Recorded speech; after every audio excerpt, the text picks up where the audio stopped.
I call to order the Gladstone City Council meeting for June 13th, 2017. It's 6:31 p.m.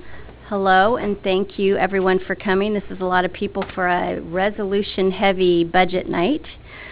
Tonight we have quite a few items on our consent agenda. We're going to approve or not approve the April 17th Budget Committee meeting minutes and the May 9th regular council meeting minutes, approval of the monthly financial reports, approval of the May check register and bank balances, legal costs on projects, and department head monthly reports for May.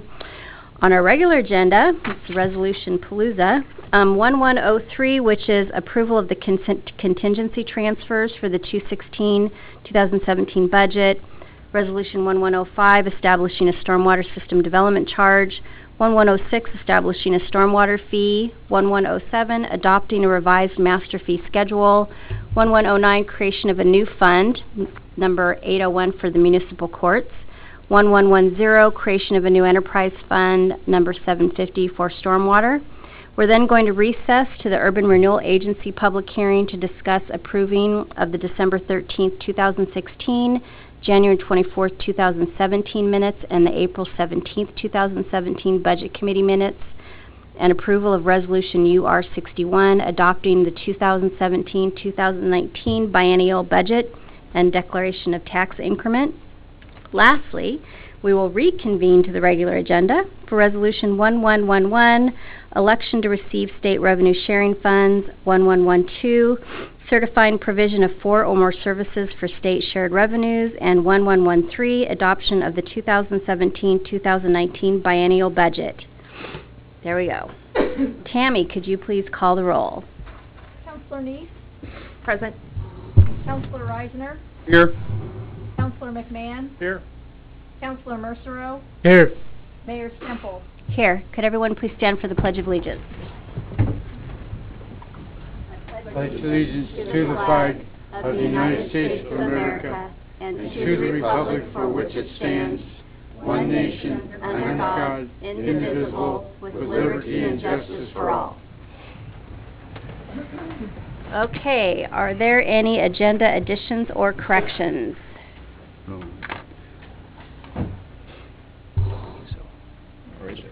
Nothing that I'm aware of other than what was provided for the 2 resolutions corrections. Okay. So, well, I was going to ask as to what you were just alluding to with the cup.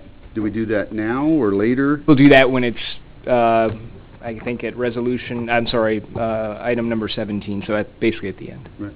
And then also a couple of weeks ago, or within the last couple of weeks, with former Councilman Sickman's departure, the council president Correct. needs to be reappointed. That position. Correct. So Yeah. should we do that quickly tonight? now, or? It's up to you. I would recommend doing it sooner than later. Okay. Well, can we just go ahead and do that real quick?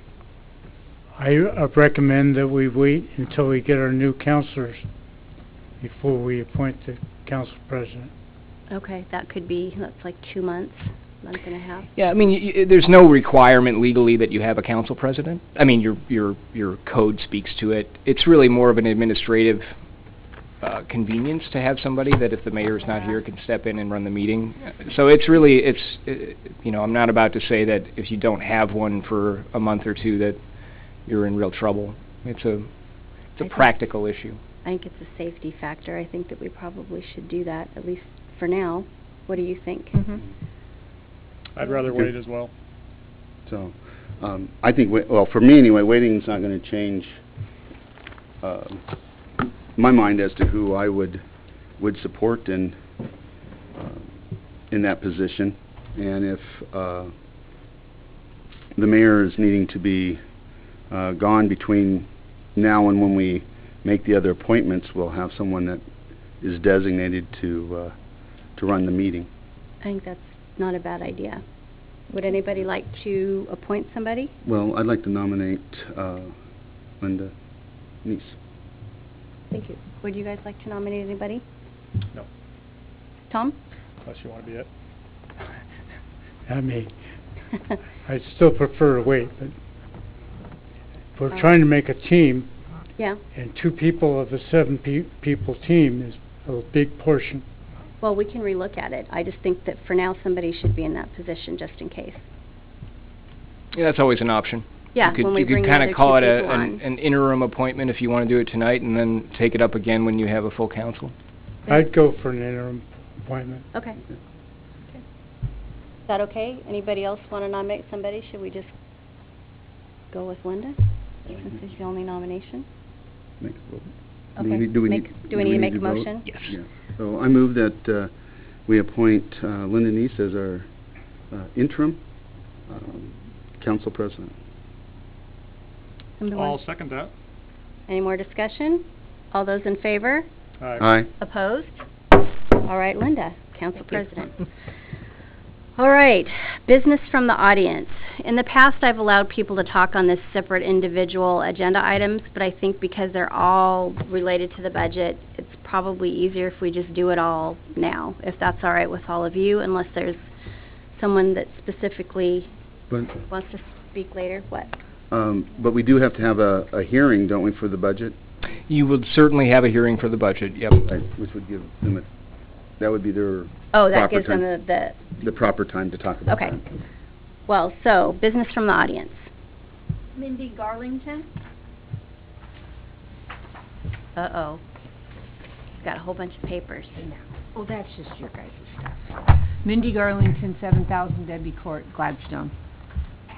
On February 15th, 2017, I submitted the attached letter, which I will make sure I hand over to you, requesting information about the finances of the proposed police station and City Hall building. Carolyn Gray from our city offices kindly replied to my letter with an explanation of the changes that will be taking place due to some funding shortfalls. My question is that legal when it's not what the voters approved? Our current council has consistently reminded the citizens in this town the reason you can't or won't build the library we so desperately want is because we must do exactly what the voters approved. Why must we do exactly what the voters approved for the library and bend the rules for the police station and the city hall? Borrowing money is not a financially responsible practice when it comes to taxpayers' money, and in my opinion, flat wrong because it's not what I and we voted for.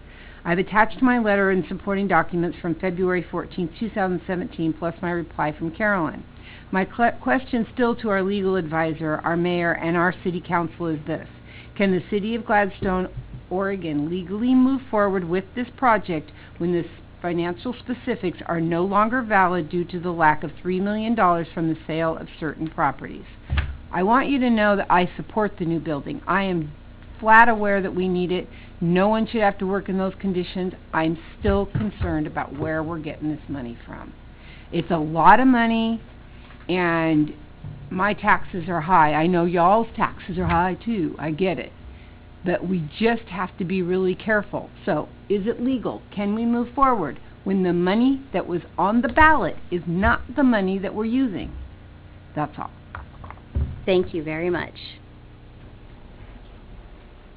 Yes, thank you. And we will get the answers. Council, do you want me to look into this? I try to make sure I don't jump into anything until I'm directed to do so. At this point, I hadn't been asked to do anything on that. Since this has been around since February, there may be the chance that it has already been looked into. Okay. And we just need to pull that information together. No problem. And I think we're also a long way from any decision on that, so I don't know that you need to spend too much time on it as well, so that would be my say on that. Yeah, I appreciate think we're it. a long way before we even get close to deciding what we're going to do down there or here. And we can talk with Carolyn. Mm-hmm. Have a discussion with her. Sounds good. Okay, next. Les Poole.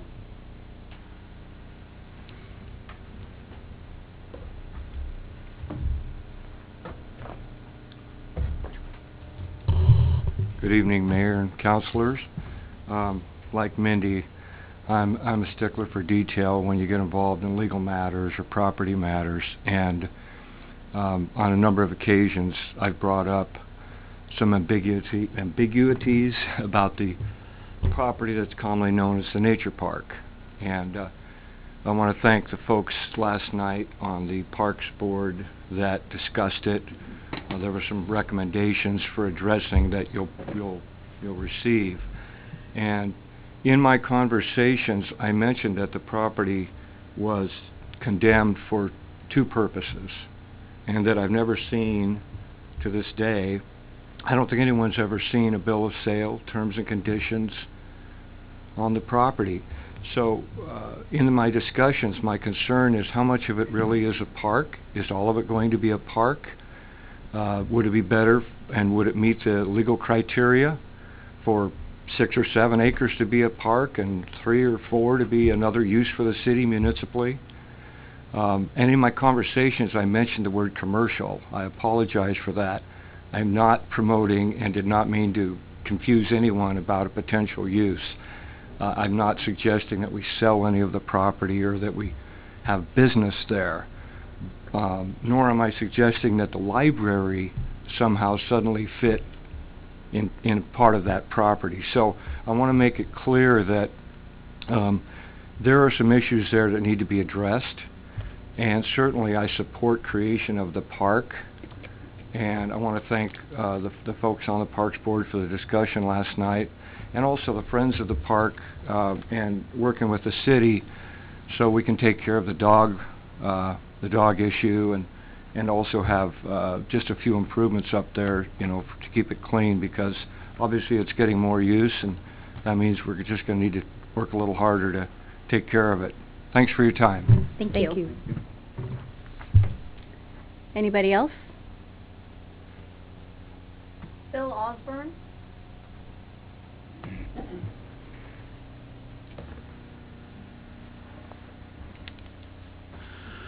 Bill Osborne, 7160 Monteverde. First thing I want to say is on Saturday the 24th, we're going to have a solve cleanup at High Rocks. So hoping to see a lot of you guys there. I know Chief Jolly's been there 2 of the 3 we've put on, and so certainly we'd like to see more familiar faces down there, as well as anybody who's willing to come down and help clean it up. We've had pretty good success in the past. The last one, we pulled out quite a few bags of garbage and a bunch of old shopping carts and such, and luckily not too many needles, which is surprising being it's in the area. So anyway, that was the first thing I had to say. The second thing is on the budget that you guys are talking about tonight. I know that there is at least budgeted, although it's not specified that it will be, I believe $10,000 a year in raises for city administration, and the men and women that are in the trenches doing the hands-on work of the city, they're getting a 2% cost of living increase a year. And I know with the federal government and the state, it's usually pretty consistent that administration gets about the same cost of living increase as the workers, the production people, or whatever you want to refer to them as, people who are getting their hands dirty doing their dirty work, or the police officers getting shot at and protecting us. So I would hope that you guys would implement something where administration gets the same percentage of increase yearly as the people who actually keep the machines moving. Also on the budget, there's the sewer increase, the sewer increase, the water increase, and then the storm sewer, or the runoff, I believe it is, fee that's going to be added. And those are things that on the water I think is 10%, and then another 10%, and on the sewer 5% and another 5%, as well as the implementation of the runoff for $5, I believe, and then an additional $5. So there's been a lot of fees that have been implemented over the last year or two, and people out there are really kind of hurting because the city keeps squeezing them for more money. If there's any way to slow that down or not have those increases, that's great. I understand some things need to be increased, but maybe smaller increments as you implement them, just to let people kind of heal up from all the other fees with the right-of-way fees and the garbage franchise fees. People that are in apartments are hurting really bad. So aside from that, I'd just like to say, Councilor McMahon, I know you're not happy with the results of the election. You mentioned you were disappointed. I'm just hoping from this point forward, it's done, it's over with, that we can move forward and the city can move forward from that and do better, I think, and 57% of the people who voted thought that it was a good change. So it's done. Time's up. Thank you. All right. Thank you. Thank you very much, Bill. And thank you for doing the solve cleanups. Great job. Anybody else? That's all I have. All right. So the first item is our consent agenda. Do we have any discussion? Anything want to be pulled? I need to pull number 1. All Everything right. else is fine. With me, anyway. Anybody else? I'd like to make a motion then that we approve consent agenda items 2 through 5. I'll second. Any further discussion? All those in favor? Aye. Opposed? Okay, consent agenda 2, 3, 4, and 5 approved. So Item number 1, minutes only. It has me attending the budget committee meeting, and I don't remember being there. And I have a question also, can we approve the budget committee minutes even though we're only half of the budget committee? Mm-hmm. Okay. So do we want them to look into that? Well, I just need them to, quite frankly, just Change pull it. my name off and Okay. say I was absent. Nothing more. Okay. All right, would somebody like to make a motion on number 1? I'll make a motion on number 1 that we amend the, get back over here, that we amend the committee report that Councilor Tom Mesereau was not in attendance at the meeting. Do we have a second? I'll second. Any further discussion? All those in favor? Aye. Aye. Opposed? Consent agenda number 1 has passed with the amendment. Correspondence.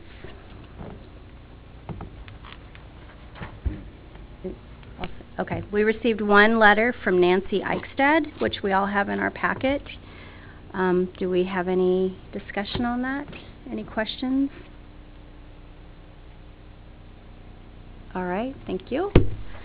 Next is our regular agenda, public hearing. Number 7, Resolution 1103, approve contingency transfers for the 2016-2017 budget. Come on up. Okay. You're going to see a lot of me tonight. Just stay. And that's just a warning. It's the season. We It knew is. you were going to be here. All right, discussion, questions, staff. Go ahead. Okay, so I've given you all a staff report, and this actually needed to be amended, which I gave all of you a copy on Friday. So the budget is prepared about 16 months before we are actually implementing, and we're coming down to the last month of the fiscal year. And this is really where we, I mean, each month we're looking as moving along budget to actual, but here's the month where we really need to adjust accordingly. And Oregon State statute allows for budget contingency transfers and also for budget line item transfers.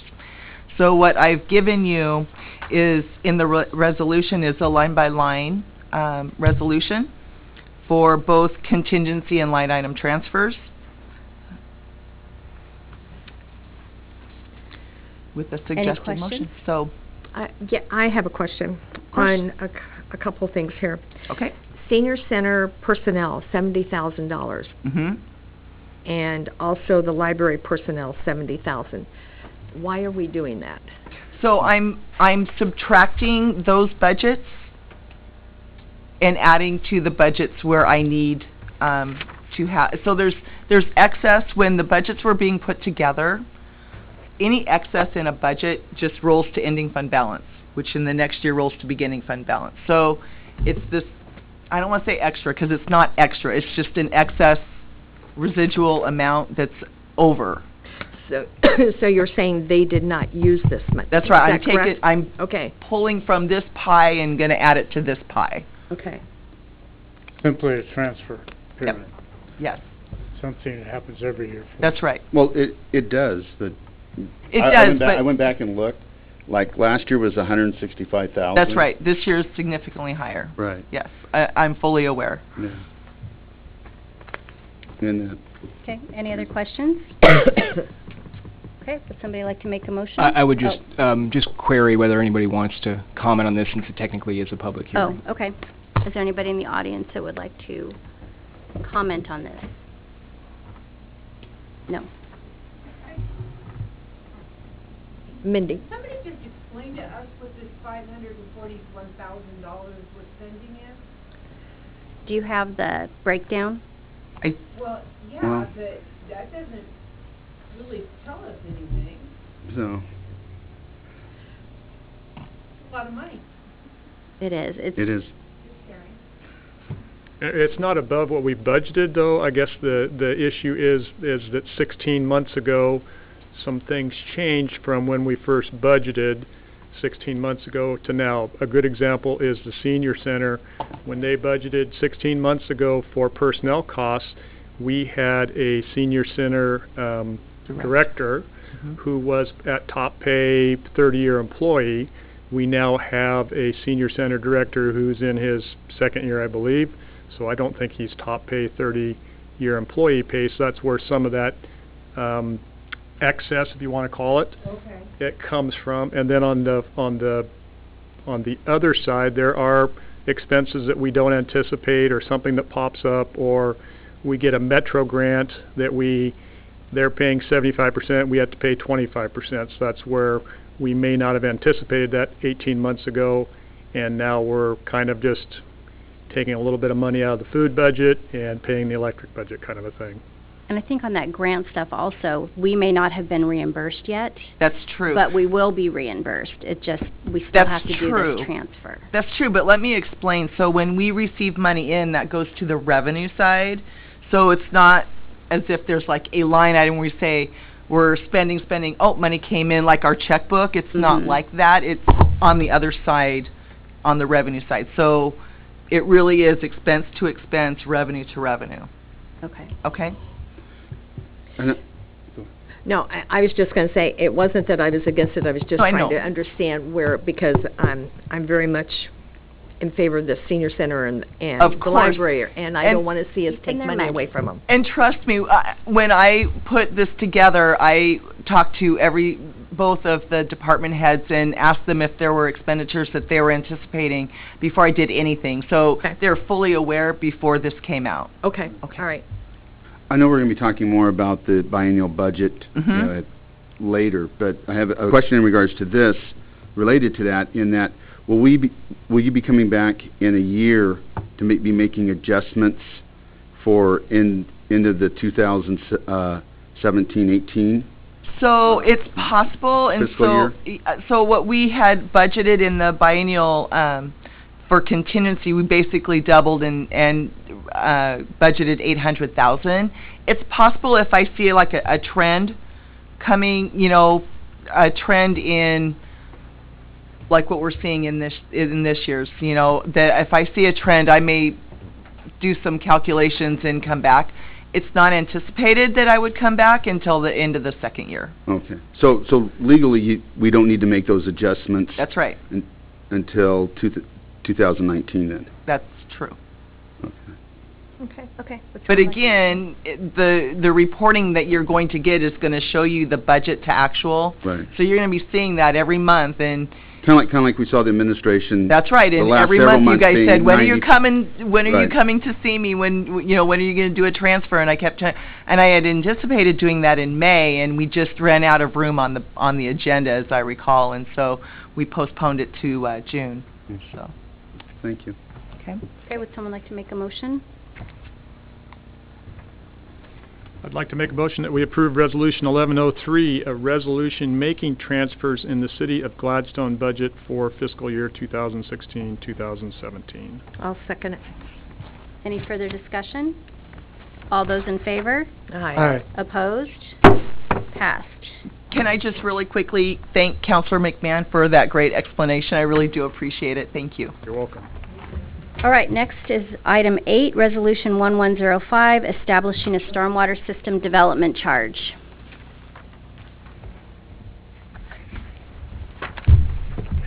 Good evening, Council. So So we've been talking about this since, well, about a year and a half since I got here. SDCs and stormwater rates.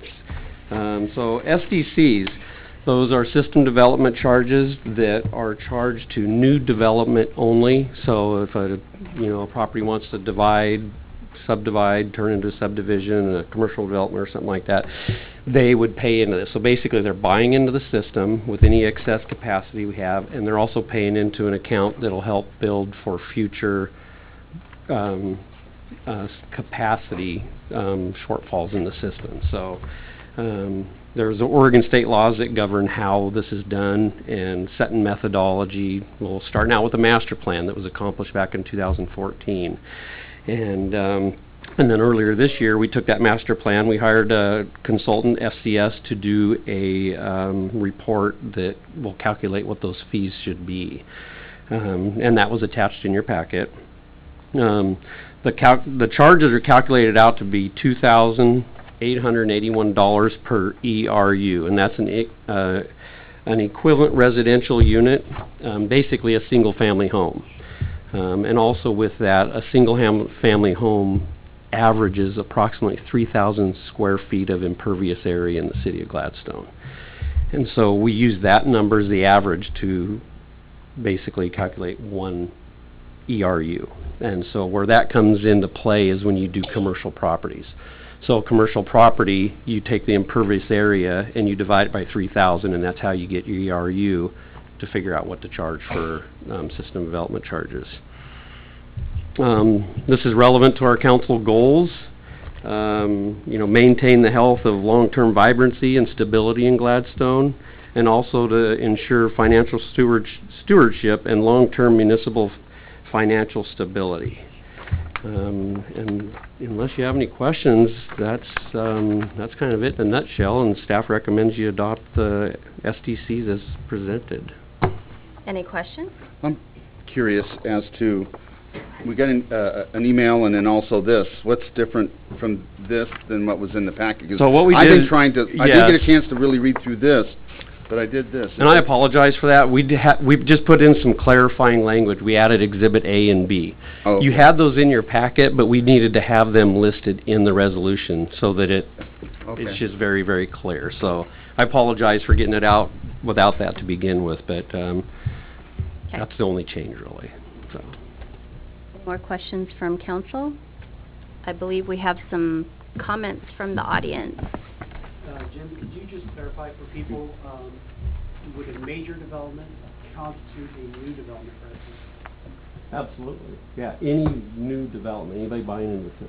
So, yeah. And another thing to note is undeveloped property does not get charged this. So it's when they come in. So when they come in and they pay water SDCs, sewer SDCs, transportation, and with this will be stormwater as well. Okay. So for example, the property at the east end of Clarendon, where it's been talked about for years, some kind of building going in there. Yes. Would be subject to this. Absolutely, and it's based on impervious area. So if they have a huge parking lot, a lot of roof, then you'll figure out that area and divide it by the 3,000 feet. There are ways to help mitigate some of that, and it's basically exceeding what our standards are as far as doing stormwater on-site improvements, and so those will be, they're pretty strict, so it'd be highly unlikely that someone will be doing that, but there are different options there. There's Dan. You mentioned there was money, $3,000 approximately, was going to shortfalls, you mentioned in the system, to fund any shortfalls. And my question to the council would be, does that money go to the general fund, or is it dedicated specifically for? So the way SDCs work is you're buying into the system, so if there's any excess capacity in the system, so if a development's going on and there's capacity to take on that development, they're buying into that. And then also, if we need to add capacity to take care of that development, that's part of that calculation as well. So that $2,800 is buying into the system, and it goes into a specific account in the stormwater fund. It does not go into general fund. There's rules on where you can even spend it. I can't just go out and just start doing maintenance with that money. It has to go to an identified SDC project, which is one of those exhibits that's there. So it's very, very restrictive of what you can use that money for. And item number 12 is creating that new enterprise fund just for stormwater. Yeah. And all those enterprise funds, Dan, they are very specific in that general fund money does not go into them, and money does not ever come out of those to go into the general fund. It just is not allowed. Correct. A question on stormwater specifically. You've got these charges for the property, and that really assumes that you're dumping water into the street, into the sewer system. Yes. Is there any provisions or any considerations for people who've removed their downspouts from that and they're putting it on their own property and not into the street? It's assumed that all stormwater is getting to the city property in some fashion, so that's why it's in that report that goes into more detail than what I can remember off the top of my head, but it's assumed that all water is going to end up eventually in there. So for ease of calculating the STCs and not having debates about where the water's going, even if they put it on downspouts, there's still, you know, your driveway, there's still other areas that are going to go into the city system eventually. At the same time, you and I talked about this, where the grades are in Gladstone, and there's a portion on the north end of Gladstone that actually doesn't even drain into this system. And actually, those systems are already paying SDCs through Oak Lodge Water Services separately because it's their system. Yeah. So when you get up on the north end of town, it gets really confusing as to what system they're dumping into, because there is some of it that comes our way, and then there's some that goes their way. You won't be paying into both. No, absolutely not. No, that wouldn't fly. Because the SD for that, those are going to be on your water bill, and if you're getting a water bill from Oak Lodge, we don't have anything to do with that, so it'll be on just on the City Gladstone ones. Right. All right. Would somebody like to make a motion? Sure. I make a motion to approve Resolution 1105, implementing stormwater system development charges. I'll second that. Any more discussion? All those in favor? Aye. Opposed? Passed. Thank you, Jim. I'm sure you'll be back. Oh, you are back. Yeah. I'm just going to stay here for a little bit. Yeah, I think you should. Next is Resolution 1106, which is establishing a stormwater fee. Okay, this is the fun one. This is where we pay versus somebody else paying. This is establishing a fee to support the maintenance and operation of our stormwater system. Our stormwater system is pretty much the same size in lineal pipe as our water system and our sewer system, and we pay to maintain those. We also have a storm system out there to maintain. Well, we haven't been maintaining it. We deal with it when it's an emergency and something's broke, and we've been doing that with the sewer funds. So we've really been subsidizing our storm with our sewer funds. So establishing this fee will start taking care of its own system. So kind of a little more history, or the same kind of history. Basically, we did a master plan back in 2014, and with that plan was a utility formation report that came out that basically recommended forming a utility, and that was back in 2014. Implementing this, we will be the last city in the region to establish a fee for operation and maintenance of a stormwater system. So basically, every city in the metro area here is already doing this. We're proposing a phased-in approach. We do understand that there has been a lot of things happening lately, so we're proposing a phased-in approach, and basically starting out at $5 a month, and then in a year go to 10. So then that's it until we reevaluate where we're at. We have some public outreach underway right now. Our goal is to have that completed by the first bill in September, so nobody will see a bill for this until September. Right now we're billing bi-monthly.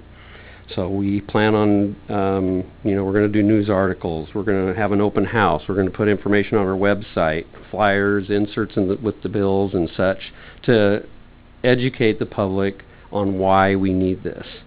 Most people that come to these meetings, they've been hearing it. They've been hearing it for quite a while,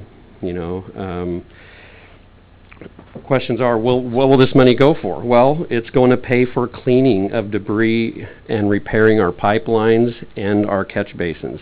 As a matter of fact, you've probably seen a big combination vacuum cleaner truck running around town. We rented for a little bit. We were doing a pilot project just to try to get an idea how bad is our system, actually get in the pipes.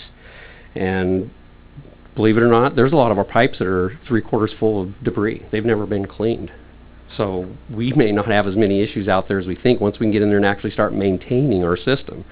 We haven't been maintaining it, so that's one of the things that this would pay for. The other thing that's a high priority, and we got the attention of DEQ, really curious about how tonight's going to go, as a matter of fact.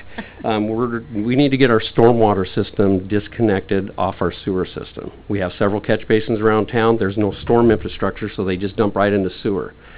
That's really, really hitting our sewer system pretty hard and causing our overflows to the river. Costs more money. Exactly, and filling up the parking lot at this high school, for example, with sewage during a real heavy event. It's not a good place to be. Like I said, DEQ, we've overflowed 10 times since October to the river. It has been a year. It's pretty extreme. So they're kind of curious as to what's going on. If anybody's been around for a long time, you know, the DEQ has the ability to find and actually enforce. Some examples of enforcement: WES, Water Environment Services, Clean Water Services out in Hillsborough. We had sewer issues back in the day. We weren't dealing with them. DEQ came in and forced those to happen. Now they're, as you all know, they're not really in our control. Let's not be like that. Let's deal with this and have control over our system. If we don't, somebody else is going to come in and deal with it, and we're going to pay. We're going to pay anyway, but we're not going to have control of it. Infrastructure is a high priority. I mean, I've been here a year and a half. I've been hearing it from council. Last year we had a town hall meeting, loud and clear. We had 150 people there or whatever, and that was the message. It was very clear. Deal with our infrastructure. Well, this is going to help deal with our stormwater infrastructure, implementing this fee. I've received some questions, and I've heard about some questions, and so I thought I would address them here. One of them is, you know, there's questions about this fee being tax deductible. The city does not have control over the IRS, and it's very clear that residential utility fees are not tax deductible for residential. Commercial, that's a different story because it's part of doing business. So unfortunately, the city cannot dictate what the IRS or the state of Oregon gives you tax breaks on. And so I just wanted to answer that question because I know the question's been bouncing around. Another one is, how about the schools? Can the schools be exempt from this? Well, there is one other city in the whole state of Oregon that actually does this. But what they do also is the rest of the residents make up the difference. So that is an option. We can do that. So I calculated out what that would mean, and what that would mean is a 10% increase on the $5 to exempt the schools. So I just want to throw that out there as an option that we could do that. There are other options out there. The City of Albany, as a matter of fact, they offer a discount for the schools taken on the public education of our NPDS permit. Part of our permit requires us to do public education. City of Albany worked out a deal with the school where they take care of that piece and they get a reduction in their stormwater fee. So that's something that we can look at to help. But not a complete exemption? No, it's like a 25% reduction. Or it basically offsets the money we would be spending anyway to do this public education. And so we would have to, if that's something we want to look at, we would need to do some figuring out what that actually means. So I just wanted to mention some of those items I've been hearing. Also wanted to throw out some examples of nearby cities, what they're charging. City of Oregon City is just under $10. They're at $9.65. City of Milwaukee, $19.39 a month. Oak Lodge Water Services. We have Gladstone residents right now that are paying this to Oak Lodge Water Services already, and it's $8 a month.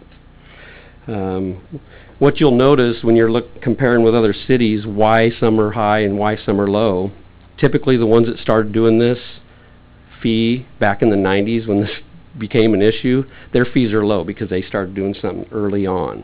Just think, that was almost 20 years ago.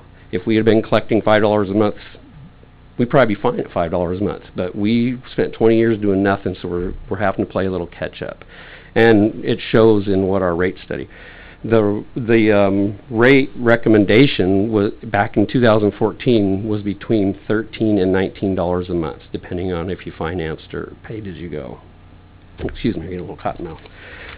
So you'll see a discrepancy in that, and that's because, you know, you defer maintenance, it gets more expensive. It's just really that simple. Also in the proposal, we'll give credits for anybody who does on-site mitigation. So if they do improvements on their system, this kind of answers your question, Dennis, for the fee, is if they do on-site stuff that exceeds our current requirements for new development. So new development comes in, you have to do this. So if they exceed that, we can reduce their monthly fee by a calculated amount depending on how much over that minimum requirement they do. We also, in the resolution, you know, we'll use the same senior citizen and low income reductions as we use currently for water and sewer. Nothing new there, it's just going to be the same, so we don't have to have a total separate calculation. We'll use that same. Excuse me. And again, there will be no fees for undeveloped property. So if a property is just vacant sitting there, obviously there's not going to be any fees for it. I said a lot there. I'll open it up to any questions. I've got a couple. Okay. One, I'd like to thank you for your department's report and the nice pictures that showed the stuff you were talking about. Yes. Huge lines full of roots, trash, everything else. Right. It shows why this is really needed. You mentioned a number of overflows in the Willamette. That used to cost us, if I remember right, I really haven't heard anything about it for some time, but $10,000 a whack from GEQ, I believe it was.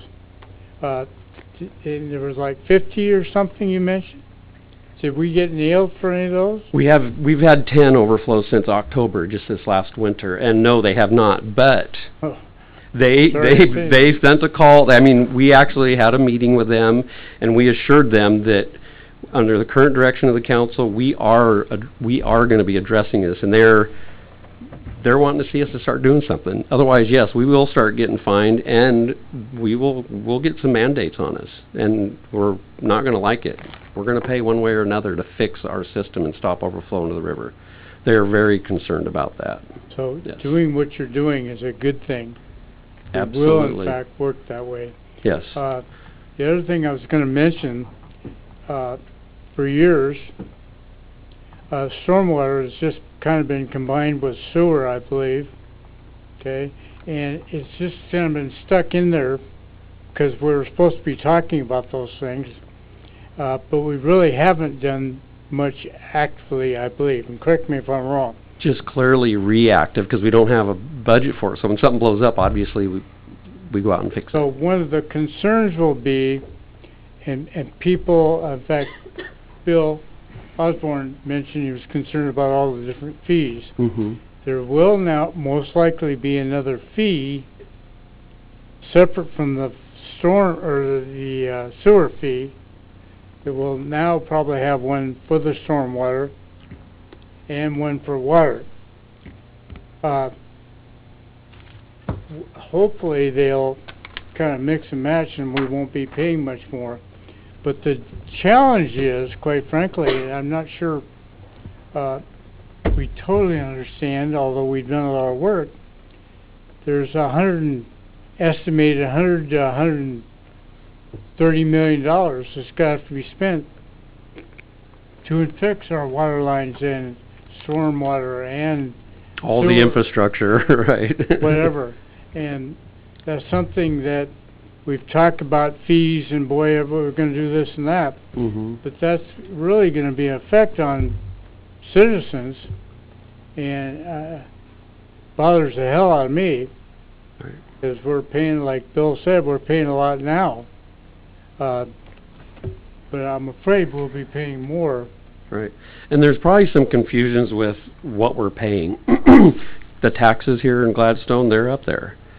Your utility rates, below everybody in the area. I mean, we're the lowest. Well, you take our water, sewer, and hopefully our storm, even with all three of those, we're not even on people's radar as far as comparisons because we make everybody look bad. I mean, you know, when they try to say where we're at. So if you take the infrastructure, water, sewer, and storm, our streets and our parks, all that right there, it is well below, if not half of what all other cities in the area are charging, if you combine all those together. So, but when you throw in the taxes, the property taxes for schools and such, yeah, they're right up there. So there is a difference between the taxes and the fees for services provided. Any other questions for Jim? Thanks for your explanations. Okay, I hope that helps. Yeah, we do. Bob? Yeah. Okay, it sounds like residential is $5. That's what you mentioned. Is commercial different? I mean, if you say the schools, they want to get a break, well, obviously they must pay more. Is that kind of like commercial based on area and everything else? So the schools would fall in the commercial category, and basically you take 3,000 square feet of impervious area. That unit? Yes. You were talking Yes. about before. Yeah. So it would be the same exactly. Okay. So Yeah.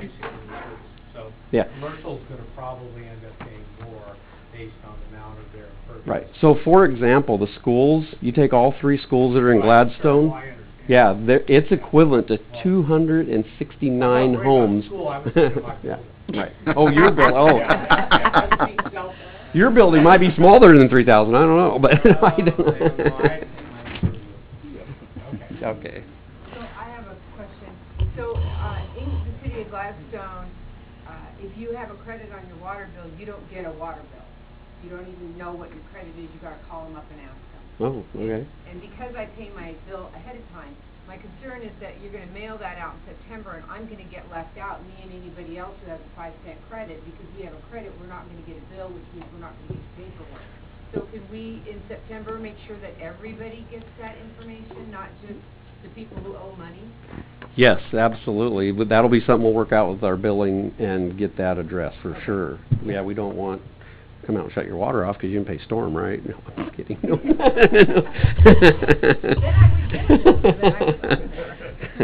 Bill? I got a couple questions. First off, is this fee going to go into a separate account? Yes, absolutely. Farther down in our agenda, we have some items on here creating an enterprise fund. And what that means is it is an enterprise fund. So those fees will go into that fund and that fund only.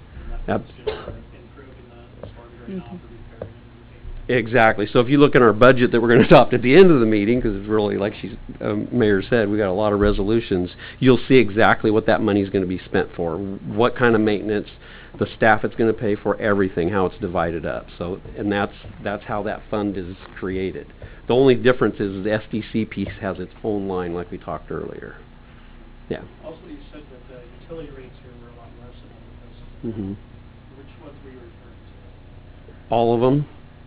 I mean, seriously, you really... like PG&E and stuff. Oh, I'm talking about the cities, water, sewer, storm, streets, parks. I mean, there's some that charge a fee for parks and a fee for streets, which we don't. So that's what I meant, not power and gas and stuff out of our control. Yeah.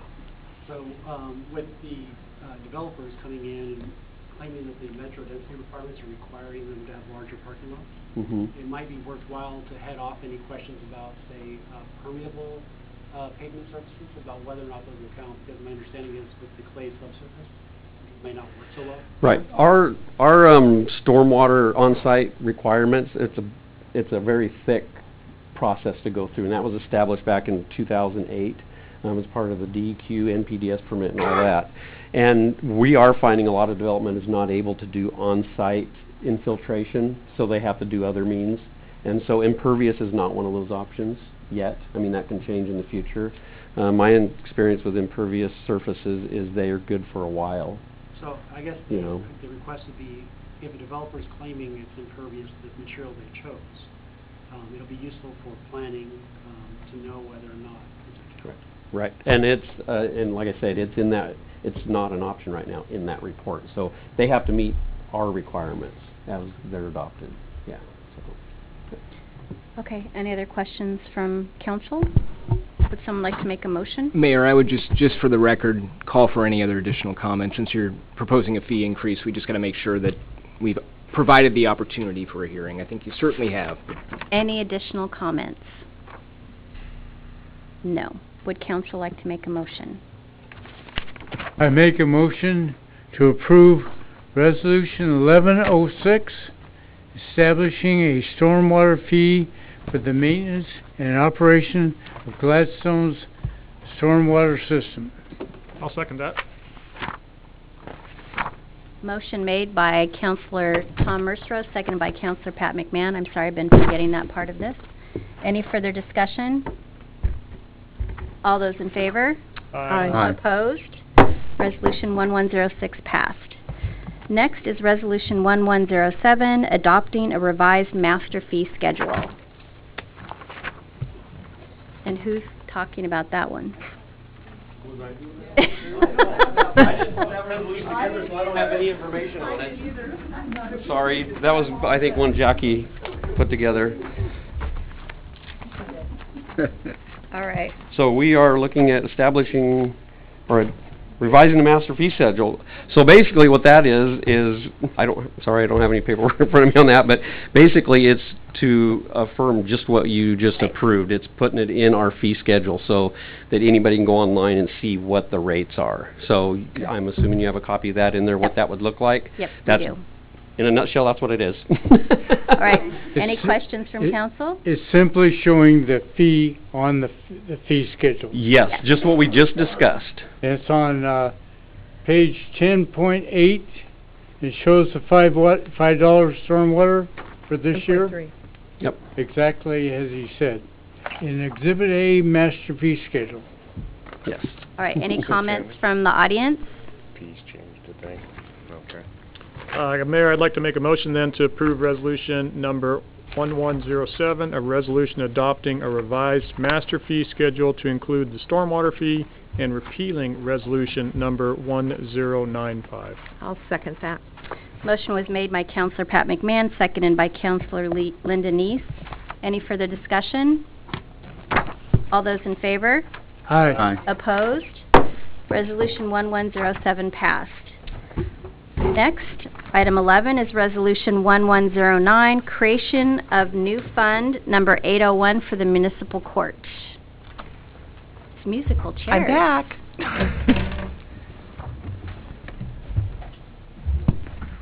Okay.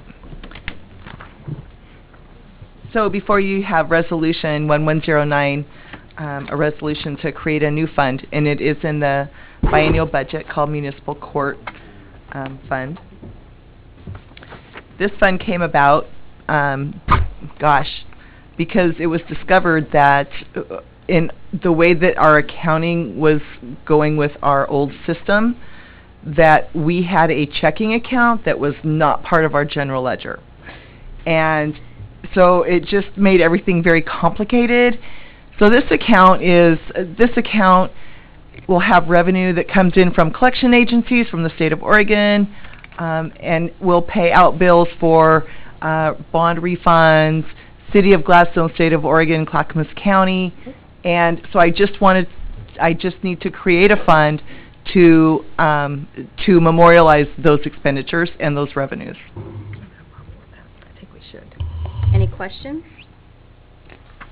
Any questions from the audience?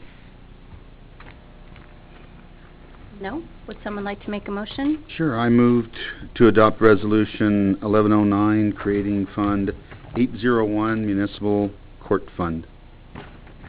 I'll second that. Motion was made by Councilor Reisner, seconded by Councilor McMahon. Any further discussion? All those in favor? Aye. Opposed? Resolution 1109 passed. Can I ask a question? Yes. I should have asked before you did that, I'm sorry, but is that fee going to be paid by those who come through the court? Yes. Okay, so it's an extra fee for that. I wouldn't say it's an extra fee. The fee is going to be routed through that fund, and ultimately will make its way out But it to... won't be paid by all taxpayers. That's right, that's right. You're exactly right, yeah. Don't get a ticket in Gladstone. That's 'cause right. that's So where if you that get a money ticket, goes. yes, you'll pay, but I'm not going to bill you. Okay. Okay, next is item 12, resolution 1110, creation of a new enterprise fund, number 750, stormwater. So Jim just spent some time talking about this. So since the first two pieces of the stormwater has been approved, this is the third step, and that is to create the enterprise fund. That is what we will do with this resolution. It keeps in accounting with GAAP rules and GASB rules, and so we are going to create an enterprise fund if council approves. Any questions? Any questions from the audience? Just for everybody else, explain what the gap on Oh, GAAP is generally accepted accounting principles, and so it talks about, the GAAP rules talk about revenues and expenditures and what they are, assets and liabilities, and what those are, equities, and why you would create a new fund, why you would have a bank account. So it really is all-encompassing around accounting, and it's one of those technical terms. My apologies, I should have just said what it was instead of using an acronym. Thanks, Dennis. It is. Okay. Bill, did you have a question? Yeah, on the stormwater and the SDC and stormwater, are those two separate funds then? No, SDC will be a line item within that fund. It will be on the expense side. And it's the same in the storm in storm as it is in sewer and water. There is a line item that's called SDC, and it carries over each year for those specific funds, for those specific projects. Sorry, Jim. Okay. All right. Any other questions? Someone like to make a motion? Sure, Mayor, I'd move to adopt Resolution 1110, creating Enterprise Fund 750 Stormwater Fund. A second? I'll second.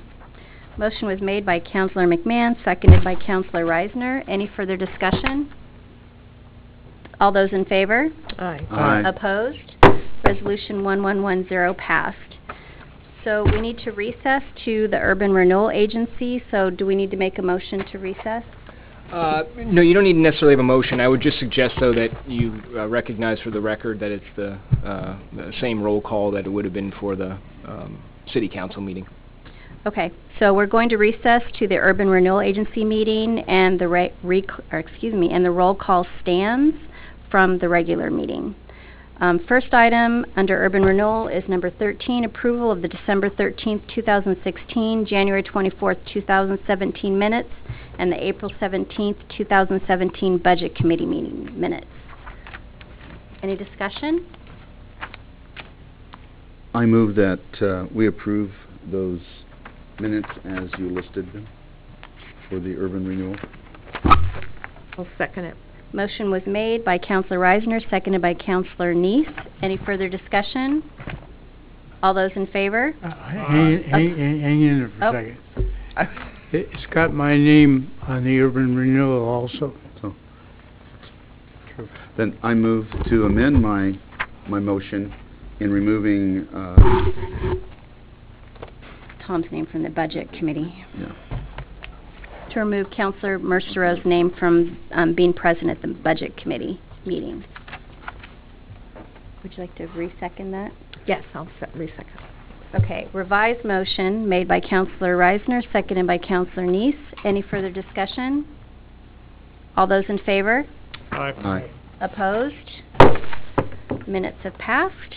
Next is approval of Resolution UR-61, adopting the 2017-2019 biennial budget and declaration of tax increment. Hi. So tonight we're going to, I'm bringing forth the resolution for adoption of our biennial budget.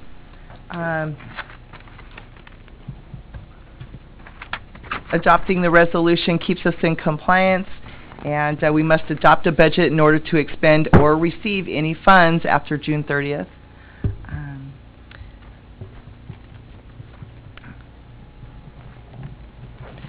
I will also tell you that this for the urban renewal requires 2 separate motions, and I've put those for you in the staff report.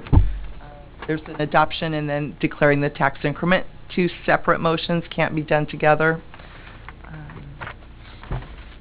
All right, do we have any questions? Okay, somebody like to start with the motion? I would just call for comments on this one too. Any comments from the audience? Nope. Any further discussion with council? Nope. Somebody like to make a motion? I'll make a motion to adopt Resolution UR 61, adopting the 2017-2019 biennial budget in the sum of $9,367,700. I'll second that. Motion was made by Councilor Neese, seconded by Councilor McMahon. Any further discussion? All those in favor? Aye. Aye. Opposed? All right, next motion. I'll move to adopt UR 61, declaring the tax increment to remain unchanged. The current renewal agency of the Gladstone Urban Renewal District hereby resolves to request the maximum amount of revenue that may be raised by dividing the taxes under Section 1C, Article 11 of the Oregon Constitution, and $0 at the amount to be raised through the imposition of a special levy. I'll second that. Motion was made by Councilor Reisner, seconded by Councilor McMahon. Any further discussion? All those in favor? Aye. Aye. Opposed? Thank you. Now we need to adjourn from the Urban Renewal Agency meeting and reconvene to the regular agenda. And again, the roll call stands. Anybody need to take a break? We're all good? All right. Next is Resolution 1111, Election to Receive State Revenue Sharing Funds. So, Carolyn? Hi. I know it's going to be one of those nights. I'm really sorry. So, in order for the city to receive state shared revenue funds, so state highway taxes, gas tax, liquor tax, cigarette tax, marijuana tax, we have to have a resolution that says that we intend to receive those state shared dollars. That's what this resolution is about. It's pretty straightforward. It really is. And that's in the tune of like $900,000 a year. It is. So it's not just yeah. a little bit, yeah. So I would hate to miss that one. Right. Because, yeah. We don't want to miss that. We definitely don't want to. I know. Any questions from council? Do we have any questions from the audience? Bill?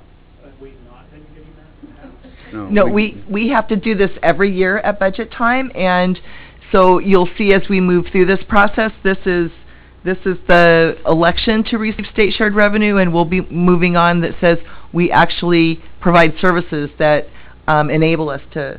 So we have to do these in separate motions, and I know it's kind of repetitive and not very fun, but we have to do it, so bear with me. Any other questions from the audience? Any further discussion with council? Would somebody like to make a motion? I'll make a motion for resolution number 1111 of the City Council of the City of Gladstone declaring the City of Gladstone's election to receive state revenue sharing funds, general funds of the state, and in the biennial year of 2017-2019. Do I have a second? Second. Any further discussion? Motion was made by Councilor Neese, seconded by Councilor Reisner. All those in favor? Aye. Aye. Opposed? Resolution 1111 passed. Next is Resolution 1112, certifying provision of 4 or more services for state shared revenues. So I've provided you a resolution. ORS 221.760 provides that cities must provide 4 of 7 services, and they give us a list. We actually provide 6 of the 7, and so we will need to create a resolution that we are certifying that we provide these services. We have enough services that we provide in order to share in that state shared revenue. Any questions from council? Any questions from the audience? Would somebody like to make a motion? Sure, Mayor, I'd move to adopt Resolution 1112 certifying that the City of Gladstone provides 4 or more services listed in ORS 221.760. I second. Motion was made by Councilor McMahon, seconded by Councilor Mercero. Any further discussion? All those in favor? Aye. Aye. Opposed? Resolution 1112 passed. The last is Resolution 1113, adoption of the 2017-2019 biennial budget, and we have an interesting way of having to do this. So bear with us, please. Your Honor, if I might just take a minute, in light of the recent events, and we've been kind of busy here at City Hall, and I just wanted to give a shout out to my colleagues, the department heads, who have done a magnificent job, especially in a stressful time going to a 2-year budget, and especially Carolyn, who's had to bear the brunt of all of the last-minute number crunching, and it makes the job easy enough, and their competence and the teamwork that's gone on with the department heads enables even a cop to sit up here right now. So thank you very much. And just so everybody realizes, it is a 2-year budget. So the total is for 2 years, That's not right. per year. That's right. That is the first time we've done that, is that correct? That's true. That's very true. The new beginning. It's going to make you guys' lives a lot easier, not having to do budgets 6 months of every year. Yeah. So if you all remember at the town hall, I said that the finance department has 2 seasons. We have budget season and we have audit season. And so this will enable us a little bit to allow for some staff development during some time next year during budget season, where perhaps I can send some staff to some classes or to some growth career development kinds of things that will really help us in the long run. I've not been able to do that since I've gotten here because, again, my 2 seasons, and they really do overlap. So I don't know if any of you realize, but so tonight we're adopting our budget, and at the same time we're preparing for our audit that's going to happen in another 6 weeks. So I really do have 2 seasons. And this profession? I did. Yeah, I have 2 seasons, not the normal 4. Wow. All right. But so anyway. how do we need to proceed on this one? So let me give a little background, mostly for the audience's benefit. We did talk at the last meeting, kind of introduced where we are with respect to adopting the budget tonight. One of the things that we talk about when we give our trainings, it's generally in a land use context, but this particular issue applies across the board, and this is an example of it, sort of in action. Oregon law has a provision that prohibits, in this case, elected officials from having conflicts of interest. And what that means specifically under Oregon law is where you might be making a decision, taking a vote that would have a financial impact on you one way or the other. The law is broader than just you as an individual. It defines essentially you as including spouses and children for tonight's purposes.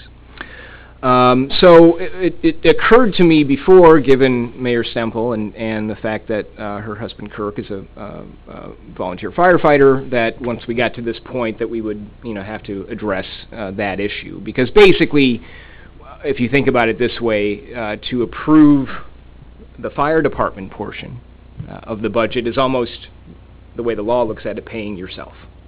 And that's an actual conflict of interest.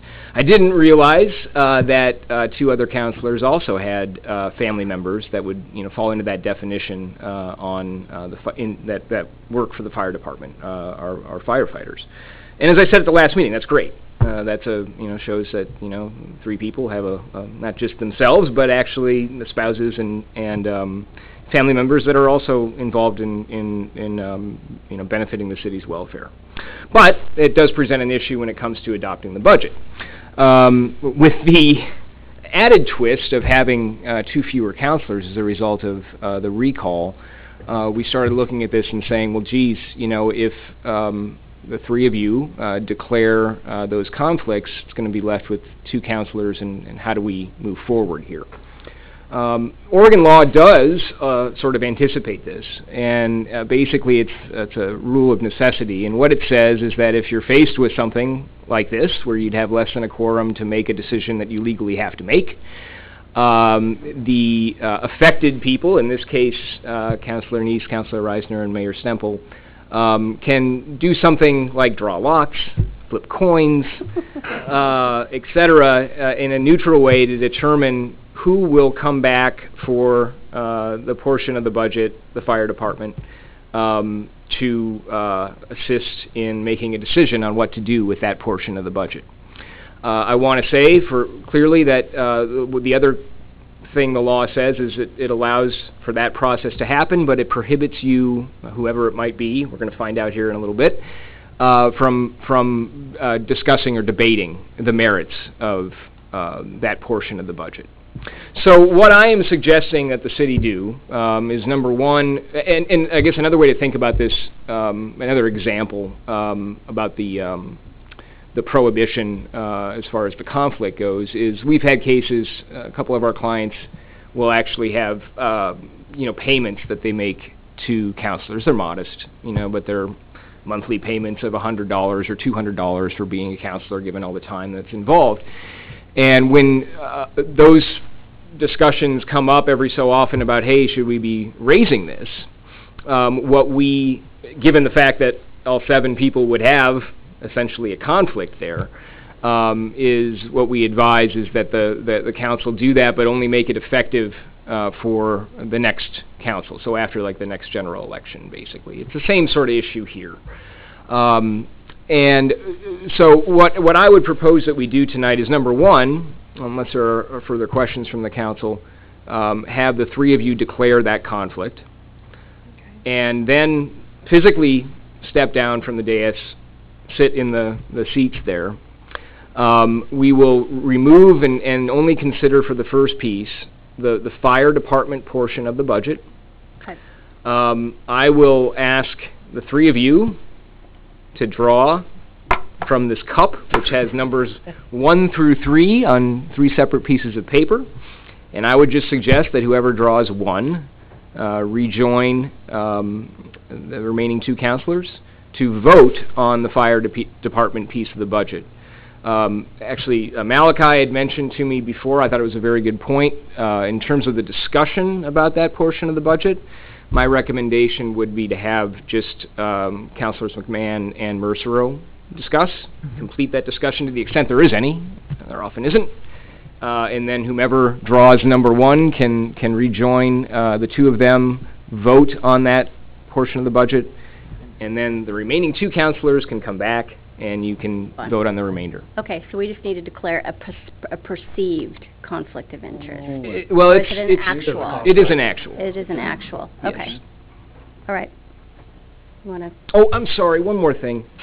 One more thing. No, this is for going forward. I also had a nice discussion with Chief O'Connor too, and what we can do in the future, given the fact that this may not be the only time that we, cross this river, is one thing you can do is only the state is the one that can approve and make this determination. So in advance of perhaps even a mid-year look, if we're going to be doing any transfers, I think it would be wise to approach the state and ask them for an opinion. Okay.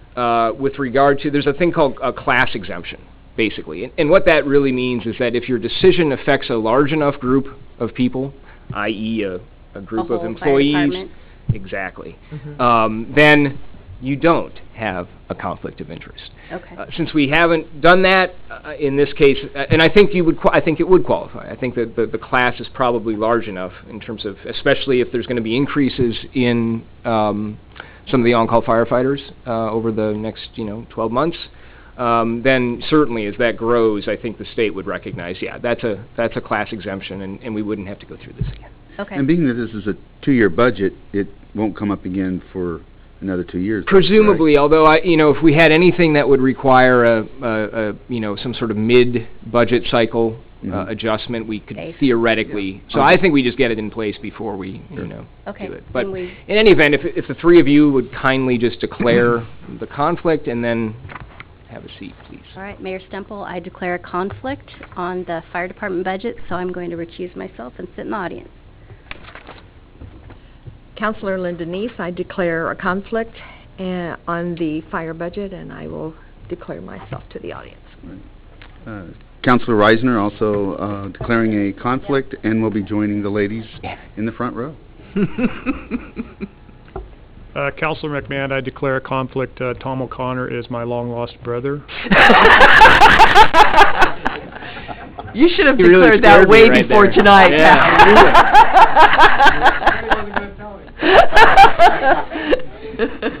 Councilor McMahon is going to chair the next event.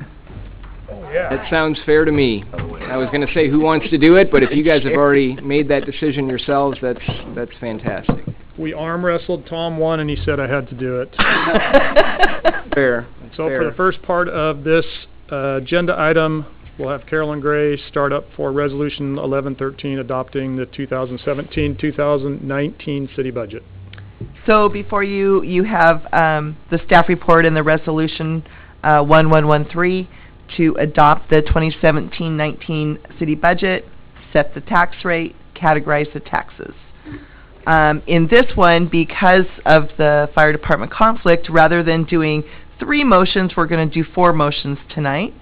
I have, as per Oregon State statute in adopting the resolution adopting, I have made our appropriations by fund, separated by personnel, supplies, materials, capital outlay, interfund transfers, contingency, unappropriated, by fund. So those are the 2 pages that you see. So I would if there's any questions, I'm happy to take them. Otherwise, once we do the first motion, then we can have council back, the rest of council. Do you have any questions? I do not. Okay. Councilor Mercero? I was under the opinion, the first motion was the removal of the fire department budget, portion of the budget. So, yeah, we can do that by consensus, just to consider that portion only. If you want to have a motion to that effect, to me, it goes without saying that, and make it clear for the record. That's how I did the motion. I pulled the dollar amounts out of the total, and then, so it just created an additional motion to just adopt the fire department portion. Right. Because they have a levy fund and a departmental fund within the general fund. Okay. So I've pulled those pieces out for one motion. And so the motion really can't be made, Councilor Mercero, until you have your third. Okay. Because you need to have a quorum to do it. So, and 3 at this point is a quorum. So unless there are other questions, I would... Okay. Is there questions from the audience on the fire department budget? Yes, sir? Just an informational question. I may be the only one that doesn't know the answer to this, but I think that you or your long-lost brother would be the best ones to answer it. Occasionally, when the term volunteer fire department comes up, in some people's minds, they go back to like a bucket brigade at the time of Little House on the Prairie, and think that it somehow implies that it's less than professional or lower or different than a regular fire department. And I know that's not the case. You wouldn't be debating salaries if they were literally volunteers. So could we get the simple 30-second answer to what the difference is between a volunteer fire department and one that does not have that name in its title? What I could tell you is the difference between volunteer or not, I won't go into. What I will tell you is that I have worked with a lot of professional folks at the Gladstone Fire Department and other smaller fire departments. And I have also worked with a lot of shitty career firefighters. So whether they're paid or not has nothing to do with how I view them.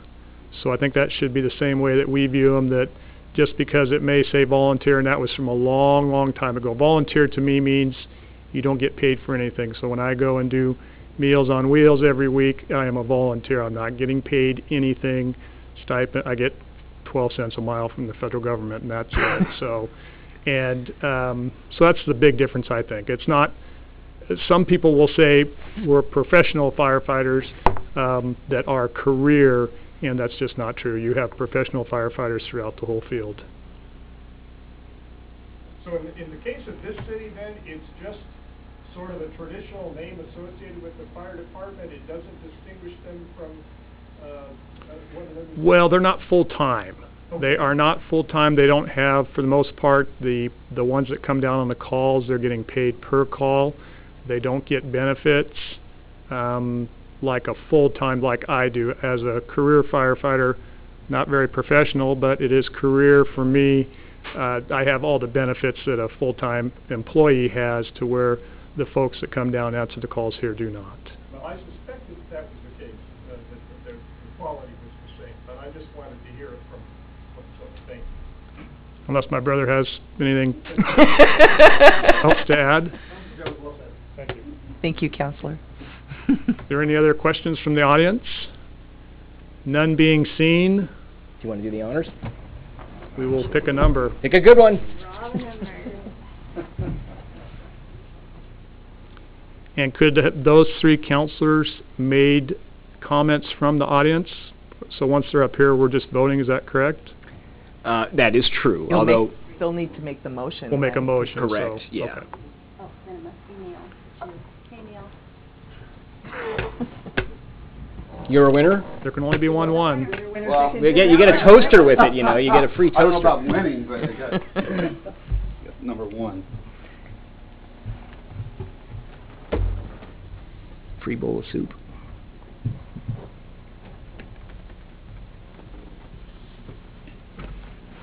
So I would suggest that one of you make the motion, either to approve or reject. One of you second, and then the three of you. And when I say one of you, I'm sorry. I'm talking Councilor Mercereau and Councilor McMahon. And this is to make the motion to remove? No, just to approve. Just to approve the fire department portion. Okay. You had me confused on that one. Okay, I make a motion to approve. Adopt. Excuse me, to adopt. Thank you. Move to adopt resolution 1113, adopting 2017-19 fire department biennial budgets in the sum of $4 million. Yes. 135,529. I'll second that motion. And we have a motion by Councilor Mercereau. We have a second by Councilor McMahon on adopting the fire department budget. Is there any other comment? Just clarifying, I can't say anything. Nope. Besides, Right. okay. Yes or no? Okay. All in favor? Aye. Aye. All opposed? No. It carries 2-1. Let's move on. We may proceed. Thank you, everybody. I know it's unusual and kind of awkward, but you did well.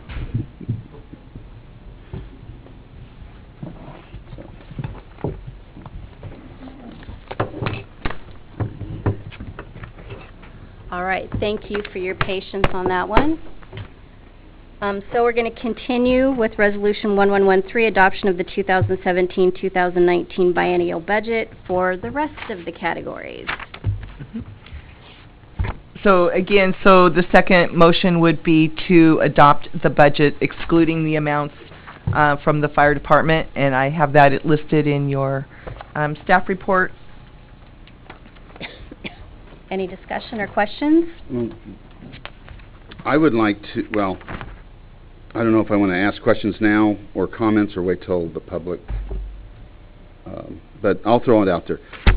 As I mentioned at the budget committee meeting, I would like to move a total of $100,000, $50,000 per year from legal fees to the parks. There's been a lot of discussion and excitement with the Parks Master Plan coming together, and it's obvious there isn't enough money, and even the $50,000, won't cover everything, or even maybe half, but it's a step in the right direction, I believe, to get things going once we get that adopted, talking about maybe in September. And, so that's what I would like to propose. And I'm looking forward to hearing if there's anybody in the audience that wants to Okay. chime in. Well, any other questions? Nobody? Any comments from the audience? I agree with Neil. And I'd like to see it go for projects rather than just lawnmowers. Okay. Any other? I second that. I'm sure a lot of people will be standing up to second that. Anybody else? I would just like to make a comment for Carolyn that the process this year was a lot less painful. Yeah, thank you. Thank you. Absolutely.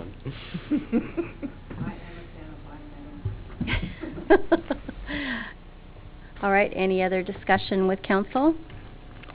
Mayor, I'd like to make a motion that we adopt the budget excluding the fire department budget. I move to adopt Resolution 1113, adopting the 2017-2019 biennial budget, excluding the fire department in the sum of $50,196,499 and unappropriated fund balances of $3,672,939, totaling $53,869,438. And I would like to amend it, Carolyn, if I could. Would that mess it up to then say the 100,000, or does that For the parks. for the parks? Because then we're going to get no votes if I don't do that. Not necessarily. So I think for the motion, you would tell me where you want it to come from. I mean, at this point, we could, you can take from legal fees as Councilor Reisner suggested, or you can perhaps take from unappropriated, or, you can be a little bit more flexible now because you're in the motion process. So where would you recommend if we were to Was it budget $100,000? What's 50 a year? Oh. So it's $100,000. So my concern around legal fees Yes, is, so that's where would you, my concern around legal fees is that we've overspent this year. We can't anticipate that, and I would certainly not want, that's one I would not want to, because I think, Councilor Reisner, that, you could end up sort of cutting yourself at the knees here, and I'm going to come back to you and say, yeah, look what you guys did, or look at what happened, and so my thought would be to go with the unappropriated. At this point, let's move 100,000 from unappropriated to the parks if that's the wish or the will of the council. That's what I'd like to amend the motion to then, to move 100,000 from the contingency fund to the parks fund to buy new lawnmowers. Unappropriated, right? Unappropriated. Do we have a second? I'll second it. Motion was made by Councilor McMahon and seconded in unison by Councilor Mercero and Councilor Neese. Any further discussion? Thank you. All those in favor? Aye. Aye. Opposed? Resolution 1113, adoption of the 2017-2019 biennial budget has passed.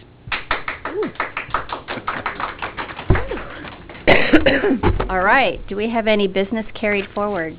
Oh no, you have two impose more. a tax. You have two Okay, more. keep going. I'm looking at the shortcut. We're only halfway through, man. All right, Okay. next.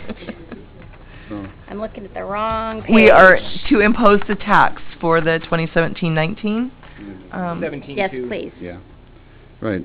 I move to adopt Resolution 1113 imposing the taxes at a rate of $4 $4.8174 per thousand of assessed value for the permanent tax rate, and at the rate of $0.68 per thousand for the police and communications local option tax, and $0.31 per thousand for the fire and emergency medical local options tax. Do we have a second? Did I say I'll that second right? that. Any questions from the audience? Any further discussion from council? All those in favor? Aye. Opposed? All right, next. I'll make a motion to adopt Resolution 1113, categorizing the imposed taxes as follows. General Fund, 4.8174 per 1,000, excluded from limitation equals 0. Police and Communication Fund, 0.68 per 1,000, excluded from limitation equals 0. Fire and Emergency Medical Fund, 0.31 per 1,000, excluded from limitation of 0. I'll second that. Motion was made by Counselor Linda Neese, seconded by Counselor Tom Merstro. Any questions from the audience? Any discussion from council? All those in favor? Aye. Opposed? Passed. So that's it? That's it from me, so I'm going to go take my seat now. Thank you all for your patience and For Thank sitting you. there. Thank you for being here. All right, do we have any business carried forward? Nope. Nope. Do we have business from council? Business from the audience? Or did you say? We were Oh, we taking already that done. as we're Okay, going. gotcha. Yeah. Okay.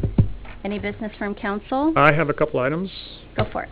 So the Senior Center is having their Father's Day event this Thursday, June 15th at 11:30. So anybody that can, please come by and celebrate all our dads, which apparently Father's Day is Sunday. The former Gladstone Library site, I just want to say I was driving by there the other day and it looked nice. They were up there playing in the bushes and the blackberries and everything, so that's great that they're up there cleaning that up.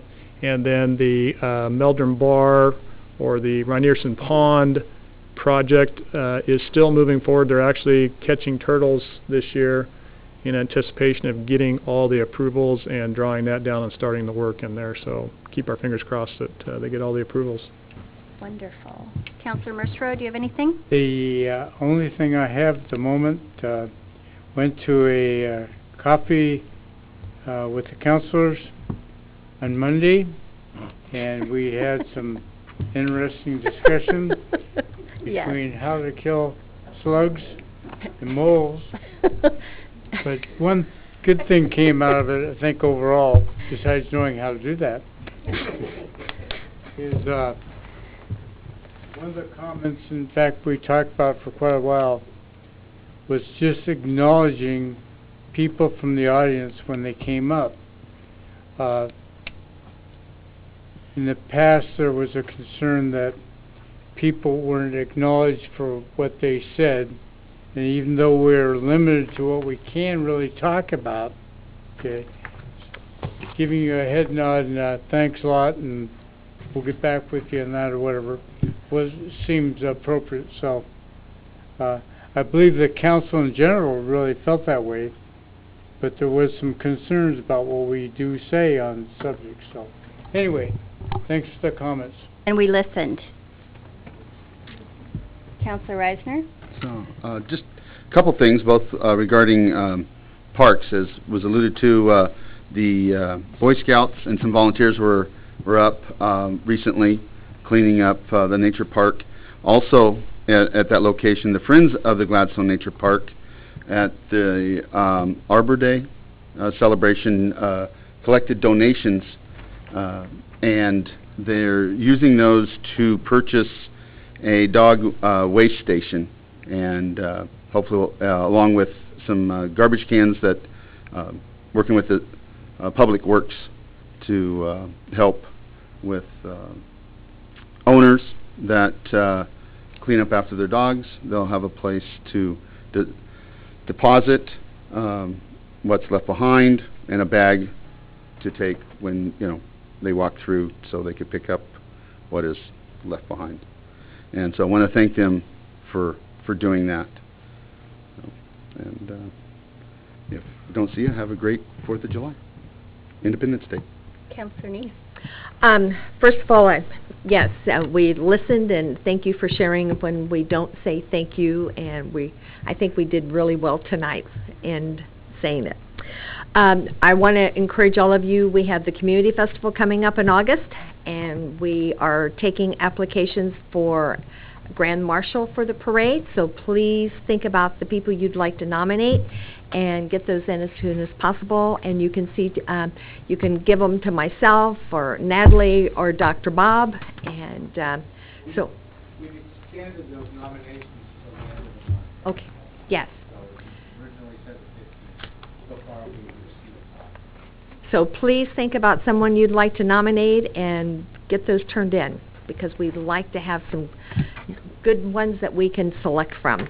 All right. I went to the tourism conference in Salem, and it was really worthwhile, and talked to a couple of people, and there was an opportunity for us to get some grant money and to help develop, and I was thinking about Meldrum Park, and I've kind of got a vision, so we'll see where that goes.